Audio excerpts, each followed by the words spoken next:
अस्सलामुअलैकुम। मेरा नाम है मोहम्मद हाशिम और आप देख रहे हैं एमएचएफ बर्ड्स। दोस्तों, आज की ये वीडियो होने वाली है कि वाइल्ड पैरट्स के केज को किस तरह से धोया जाता है। तो सबसे मुश्किल बात जो मुझे लगी है कि हैंड टेम पैरट्स को तो आप आसानी से केज से बाहर निकाल सकते हैं और उनके केज की साफ़ सफाई कर सकते हैं, लेकिन वाइल्ड पैरट्स में जो है ना वो बहुत ही काम ख़राब होता है कि आप उनके केज की तरफ अगर जाते भी हैं तो वो कॉर्नर पे लग जाएंगे, चिपक जाएंगे। अगर वो ज़्यादा ही वाइल्ड हैं, अभी माहौल में नहीं ढले, तो वो केज की फड़फड़ाना शुरू कर देंगे और केज में लगना शुरू कर देंगे।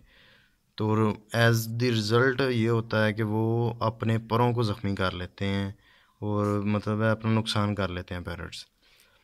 दिन में मेरे साथ तो यही होता है। अभी रात का वक्त है और मैं ये एक हिसाब से तजर्बा ही करके देख रहा हूँ कि क्या होता है।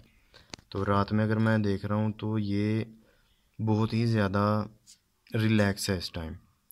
अभी इस केज में ये सिर्फ एक ही है, 2-3 मैंने बाहर निकाल दी हैं।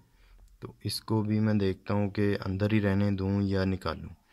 तो अगर आप नीचे देखते हैं तो ये आधी बाई आधी की जाली है, यानी आधी इंच बाई आधी इंच इसकी चौड़ाई है जाली की। और इसके ऊपर इन्होंने मतलब है कि ज़ाहिर है ऊपर स्टिक पे बैठना है और सारी जो बीटें हैं इनकी वो नीचे ही गिरनी है। तो वो गिरा गिरा के कैसे मतलब है कि बन गया हुआ है माहौल। और अगर देखें आप, इस वक्त लाइट चल रही है और ये हालत होती है कि पैरट जो है ना वो डरना शुरू हो जाते हैं। और इस टाइम अगर ये देखा जाए तो ये एक पूरे का पूरा पहाड़ है जो कि इनकी मतलब है बीठों का ही है।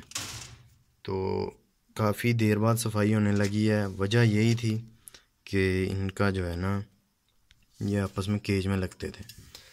तो एक आसान हल तो ये है कि आप इनको किसी छोटे केज में या किसी दूसरे केज में शिफ्ट कर दें, उसके बाद सफाई करें। तो उसका मसला ये होता है कि ब्रीडिंग सीज़न में अगर आप ये वाली हरकत करते हैं तो ब्रीड पे असर हो सकता है।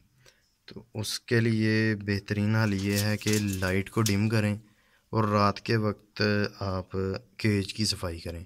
लाइट इतनी को डिम हो कि आप बस मुश्किल से ही देख पाएँ और सफाई जैसी कैसी हो आप कर लें। तो अभी तो मैं यही करूँगा कि इसको भी केज से निकालूँगा और इंशाल्लाह सफाई करूँगा। तो ये थी जी आज की छोटी सी वीडियो कि आपने वाइल्ड पैरट्स के केज की सफाई कैसे करनी है। तो केज की सफाई आपने कोशिश करनी है कि इतना गंदा ना होने दें जितना कि मैं कर चुका हूँ, क्योंकि मैं ज़्यादा मसरूफ़ भी था और ये जो है ना ज़्यादा ही काम ख़राब हो गया इसके केज का। तो इंशाल्लाह अभी मैं सफाई कर लूँगा। और ये एक टिप थी जिस पे अगर आप अमल करते हैं तो इंशाल्लाह फ़ायदा होगा। तो आज की इस वीडियो में इतना ही।